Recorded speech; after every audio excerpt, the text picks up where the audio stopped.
이번 주 경제 이슈를 쪽집게처럼 골라서 신나게 이야기하는 시간, 신들린 경제 고란 기자와 함께합니다. 안녕하세요. 네, 안녕하세요. 첫 번째 뉴스는 요거예요. 오세훈 시장 신통기획 2.0 서울 집값 잡을지 요 얘긴데. 네. 신통기획 이게 뭐의 약자 뭐야 뭐 신속통합 뭐 이런 네, 겁니까? 맞습니다. 오, 네네. 그래요? 네. 신통기획 2.0을 발표했는데 결국 신속하게 통합 개발하겠다. 요거 이제 하여튼 규제를 하여튼 풀어서 집을 빨리 져서 공급을 늘리겠다. 이런 내용인 거죠? 네, 정비 사업 단지의 신속 추진을 지원하는 공공계획. 재건축. 네, 그래서 네. 정비계획, 지구단위 계획 동시 추진해서요. 정비구역 지정 기간 기존 5년에서 2년 이내로 단축한다. 이게 핵심이고요. 구역 지정, 입주까지 기존에 걸리는 걸 보면 18.5년.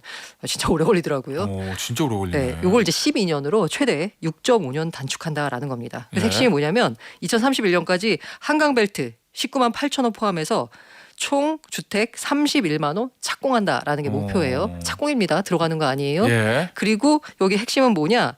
그 사실 정부가 추진하는 공공 지난 몇 번째 대책이었나요? 거기서 발표한 건 예. 공공이 중심이 되겠다였잖아요. 근데 이번에는 야 공공은 못해 어차피 서울시 입장은 민간이 하도록 공공은 도와주는 거야라는 입장입니다. 예. 그래서 그때 빠졌던 게 뭐냐면 수도권에다가 100만 원 넘게 공급한다라고 했었는데 그 공급 내용을 구체적으로 들여다보면 이 이른바 요새 집값 상승을 주도하고 있는 지역 한강벨트 쪽은 아예 없어요. 예. 그런데 오세훈 시장은 아예 한강벨트를 콕 집어가지고 우리는 여기에다가 집중적으로 공급을 하겠다라고 이제 발표를 한 거죠. 자, 그러면 아주 심플하게 보면은 어차피 재건축 할 거 네, 규제 맞아요. 풀어서 빨리 해. 아예 안 할 거면 모르겠는데 맞아요. 새 아파트라도 안 할 거는 모르겠는데 헌 아파트라도 할 거라면 이왕 할 거면 규제 없어서 빨리빨리 하겠다는 거잖아요. 네네. 근데 보면 앞서 잠깐 얘기 나왔는데 이제 정부도 사실은 이제 공급 대책 내놨잖아요. 얼마 네 전에. 맞습니다.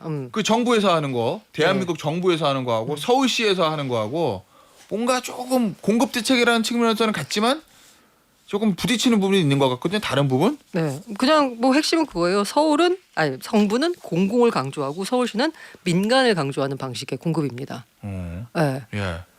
그러다 보니까 예. 이게 그럼 뭐가 차이가 있는 서로 그 아파트 이름이 달라지나? 공급 정책의 엇박자가 아니냐, 서로 둘이 뭔가 조금 예. 의견이 엇갈리는 거 아니냐라는 얘기가 나오곤 있어요. 근데 어쨌든 그 정부의 입장은 뭐냐면 그럼 정부는 LH를 동원해서 직접 맞아요. 하겠다. 공공으로 하겠다라는 건데 예. 자 그래서 LH를 동원해서 공공으로 하겠다라는 건데 문제가 뭐냐면 서울에는 남는 땅이 별로 없어요. 네. 그러다 보니까 정부가 들어가서 집을 지으려고 하면 뭐 예를 들면 SH가 동원해서 하는 그게 쉽지 않다는 거죠. 예. 여기 들어가서 하려고 하면 서울에다가 공급을 하기에는 공공이 돈이 너무 많이 들어가요. 그래서 지금 목표로 하게 134만 호거든요. 수도권에다가 이 정도 공급을 하려면 서울에다가 만약에 집중을 한다 이러면은 이 숫자가 이게 안 나와요. 134만 호라는 숫자가. 예. 때문에 정부 입장에서는 어쨌든 이 숫자를 좀 많이 늘리는 게 중요하기 때문에 서울의 이른바 핵심 지역이라기보다는 조금 이렇게 외곽으로 약간 빠졌고. 외곽으로 이렇게 사는 거고 오세훈 서울시장의 입장은 어차피 이거 서울에 시가 땅이 없고 예. 공공이 주도하는 개발 이거 어차피 안 돼. 예. 앞서 말씀하신 대로 민간이 하는 거 그냥 공공이 도와줘가지고 그냥 공급을 확대하자. 예. 그래서 집값을 잡자라는 거예요. 어차피 한강변에 낡은 아파트들 있으면 그냥 싹 밀어서 새로 올릴 수 있게 민간이 네네. 할 수 있게 그렇게 네. 하겠다. 네. 규제 풀어서. 그래서 제가 약간 이것에 대해서 오늘 SBS 오면서 느낀 게 뭐냐면 그 목동 아파트 단지가 대표적이거든요. 아, 목동도 사실은 재건축 수요가 네, 여기 많죠. 대표적입니다. 오래됐잖아요. 보니까 신속한 재건축 시행에 오세훈 시장님 감사드립니다.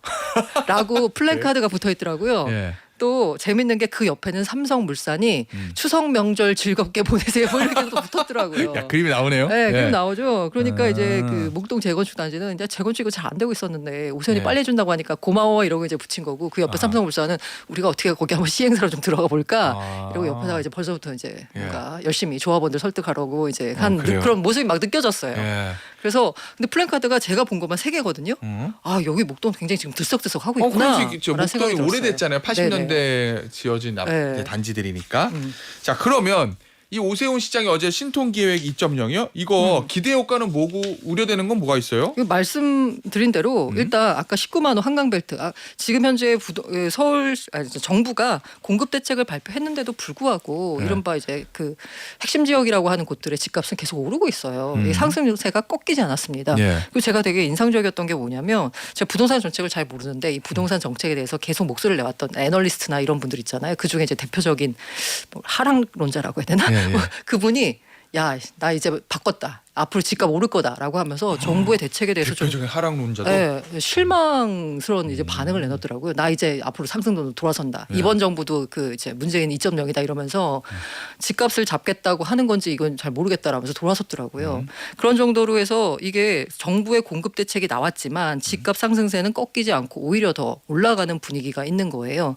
근데 여기 상황에서 오세훈 시장이 야, 정부 너 틀렸어. 공공으로 그렇게 비핵심 지역에다가 수도권에다가 물량만 134만 원 내놨다고? 그래서 집값 안 잡혀. 핵심 지역에다가 공급을 늘려야 돼라고 해서 한강벨트를 풀어서 거기다 19만 원을 넣겠다라는 건데 저는 이게 잘 모르겠는 게 이게 아까 단축해서 12년이잖아요. 예. 그럼 진짜 실제로 입주까지는 아직도 많이 남았단 말이에요. 그러면 오히려 재건축 기대감에 단기적으로 보자면 집값이 들썩들썩 할 수 있어요. 이에 대해서 또 질문이 나오니까 오세훈 시장은 뭐냐면 단기적으로는 집값이 뭐 들썩일 수 있지만 장기적으로 보자면 공급을 늘리니까 공급 대책 측면에서는 우리 서울시의 방식이 더 효과적이다라고 말을 했어요. 그럼 오 시장 얘기는 일반 수요자들이 야, 저 아파트가 이제 마지막이래. 여기서 안 사면 우린 죽어도 못 사. 이거는 안 생길 거라는 거잖아요. 그죠? 예. 아파트가 계속 나온다고 저 공급에 대한 확실한 신호를 주니까 뭐 이 근데 얘기가 같네요. 어쨌든 아까 뭐 그 약간 시장의 의문처럼 단기적으로는 사실 재건축 이제 빨리 들어간다라고 하면 집값이 더 뛰잖아요. 예. 그러니까 아마 단기적으로 더 뛸 수도 있다라는 얘기가 시장에 나오고 있습니다. 알겠습니다. 자, 그러면 어쨌든 정부든 서울시든 좀 공공으로 하니 민간으로 하니 뭐 좀 방식은 다르지만 목표는 공통된 거 아니에요. 집값 안정이죠. 중장기적으로 뭐 단기적으로 다 치더라도 중장기적으로 집값을 안정화시키자. 상승 하락보다는 안정화 요건데 시장은 어떻게 반응했어요?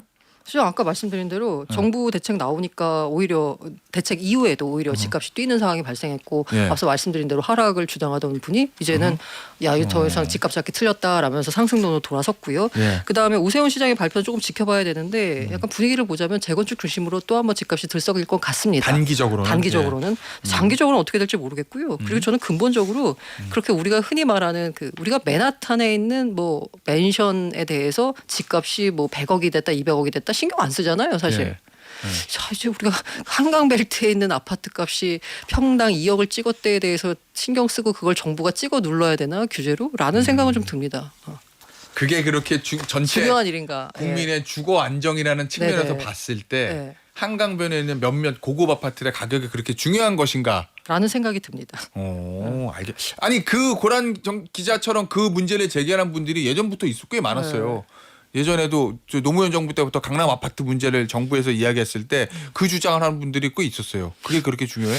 그래서 어느 지역 어느 나라 어디 가도 비싼 아파트는 있는데. 맞아요. 예. 그러면 거기가 왜 비싸냐면 모든 그 이른바 그 핵심 생활과 밀접한 편의시설이랄까 문화시설이랄까 이런 게 다 모여 있기 때문이잖아요. 예. 그러면 지금 서울시에만 봐도 그렇게 아파트 값이 오르는 지역이 있는가 하면 여전히 제자리거나 오히려 떨어지는 지역도 있단 그렇죠. 말이에요. 그럼 예. 그 여전히 제자리가 떨어지는 지역을 보면 편의시설이 부족하거나 문화시설 부족하거나 여러 가지고 사회적인 인프라가 부족하기 때문인데 그렇게 따지면 오히려 공공이 해야 될 일은 그렇게 부족한 인프라가 있는 지역에 인프라를 확장을 해서 그런 지역도 살기 좋은 동네로 만드는 게 우선이 아닐까라는 생각이 들어요. 예. 좀 어렵습니다. 부동산 문제 항상 어려워요. 어렵죠. 예. 예.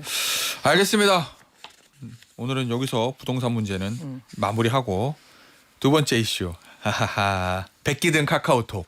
네. 일단 질문. 업그레이드 하셨어요? 이게 저는 안 했었거든요. 예. 근데 주말에 보니까 강제 업그레이드가 됐더라고요. 저도 모르는 사이에 깜짝 놀랐습니다. 전 했을까요, 안 했을까요? 그거 안 하게 막을 수가 있었어요?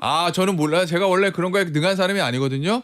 근데 저 사무실에서 전 TV 켜놓고 오늘 SBS 뉴스 브리핑 낮에 이렇게 네네. 틀어놓고 보는데 거기 전문가가 나와서 이 얘기 하다가 요새 업그레이드를 막는 그런 거를 쓰는 분들이 많다 그러더라고요. 그래서 제가 막 검색했죠.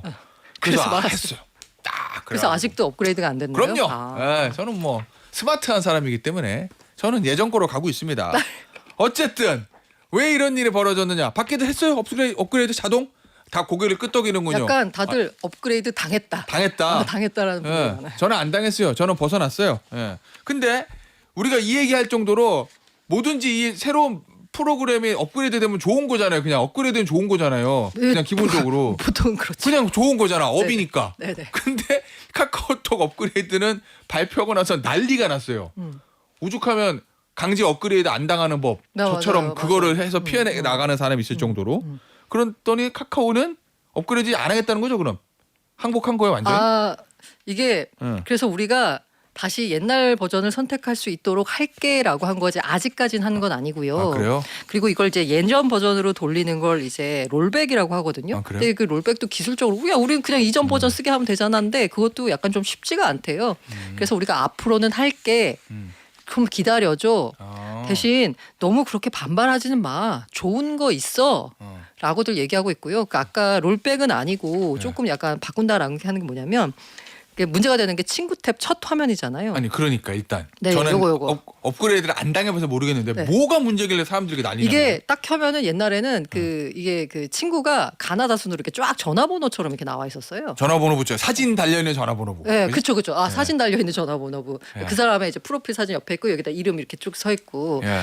그런데 지금 화면에 보시는 것처럼 딱 켜면은 친구가 이렇게 나오고 있어요. 예. 우리 그 전에 이제 목록이 쫙 떴는데 그다음에 그 밑에 약간 그 우리 별스타그램 요거처럼 예. 사진이 이렇게 떠요. 그래서 이제 여기 누구 건지 모르겠는데 아무튼 서원재라는 분이 이렇게 올린 이 사진이 그냥 자동으로 피드 방식으로 노출이 되거든요. 와. 그런데 이게 너무 오래 문제가 걸리겠다 그러면.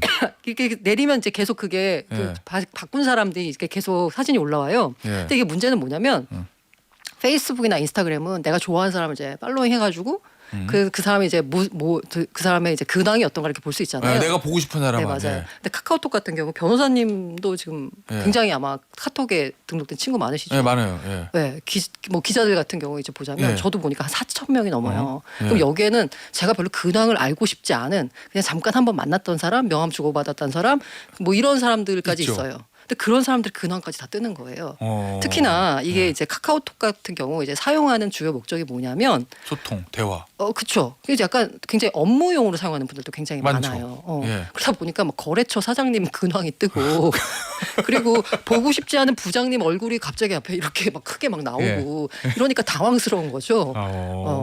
이게 굉장히 사적으로 이용하고 있는 그 인스타그램이라고 하는 그 메신저의 특성을 예. 카카오톡이 끌고 왔어요. 그 이유가 뭐냐면 카카오톡이 아마 국민이 매일매일 켜는 여러 가지 그 애플리케이션 가운데는 가장 아마 활성 유저 수가 많은 맞아요. 애플리케이션일 거예요. 예. 왜냐하면 뭔가 서로 연락을 주고받을 때 다 카톡으로 하잖아요. 이젠 전화해가 아니라 카톡해 뭐 이렇게 하니까. 근데 문제는 뭐냐면 그렇게 목적성을 갖고 있기 때문에 카카오톡에 이렇게 오래 머무르세요? 뭐 오래 머무르진 않은 것 같아요. 오래 머무를 이유가 없죠. 네.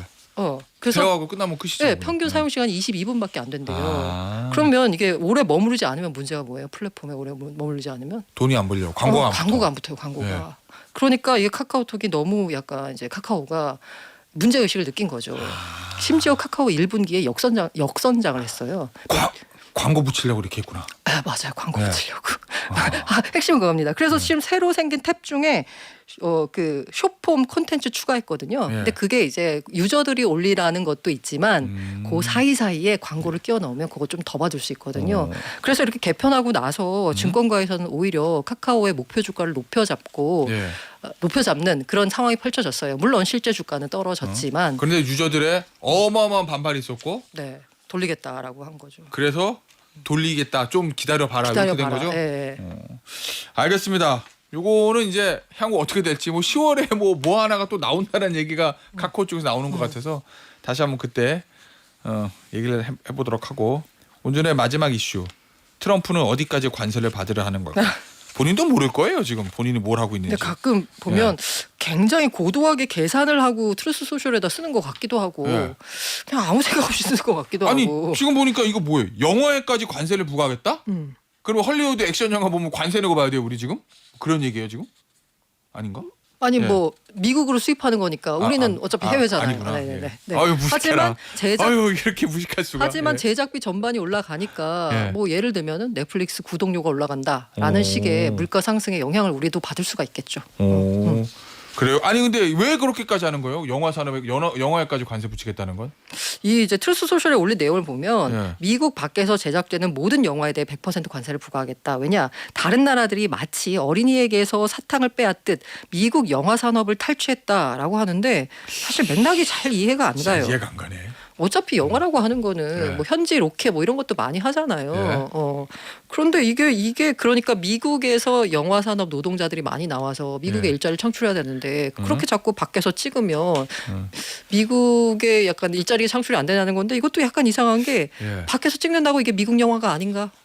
그렇죠. 미국 자본이 안 들어갔나? 아니 그리고 뭐 다른 거야 뭐 미국 제조업을 보호하기 위해서 그런다라고 해도 뭐 이해는 하더라도 영화 산업은 미국이 1등 아니에요 헐리우드가? 그쵸, 뭘 보호해? 1등이죠. 거기 1등인데. 그러니까 거기 영화 산업에 종사하는 노동자의 권리를 이제 보호한다라는 건데 이렇게 해서 과연 보호가 될 거가 싶기도 하고 구체적으로 들어가면 굉장히 문제가 많은 게 예. 과연 이게 미국 밖에서 제작된 모든 영화인데 미국 밖에서 제작된 영화, 미국 영화 기준이 뭔가? 그러니까 해외에서 50% 이상 찍으면 이거 미국 밖에서 제작된 영화인가?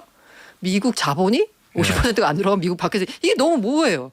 그래서 기준이 뭔가에 그렇지. 대해서는 아직 구체적인 얘기는 나오지 않았어요. 해외 로켓도 많이 하더만 보니까. 그래서 이게 약간 징벌적으로 복수라는 얘기도 나오고 있습니다. 복수요? 누구한테요? 헐리우드에 대한 복수. 별로 사이 안 좋죠, 맞아. 네네. 헐리우드랑 트럼프 대통령이랑. 그리고 예. 약간 이렇게 얘기했을 때 약간 복수라는 이제 말씀을 드렸잖아요. 예. 이게 약간 그 이 헐리우드가 속해 있는 곳이 이제 캘리포니아잖아요. 예. 어차피 여기는 공화당이 안 되는 지역이거든요. 그러네. 예. 그 대신 반 트럼프, 반 헐리우드 정서가 또 미국 내에는 있대요. 아. 약간 깍쟁이들 막 이렇게 예, 약간 예, 이런 예. 이런 그걸 이제 자극해가지고 자기들 이제 표심을 모으고 이쪽은 어차피 안 되니까 버리고 예. 라는 뭐 그런 정치적인 포석이 어. 있다라고 하는데 예. 무슨 생각을 하시는지 잘 모르겠습니다. 알겠습니다. 신들린 경제 여기서 마무리하도록 할게요. 고란 경제 전문 기자였습니다. 감사합니다. 네, 감사합니다.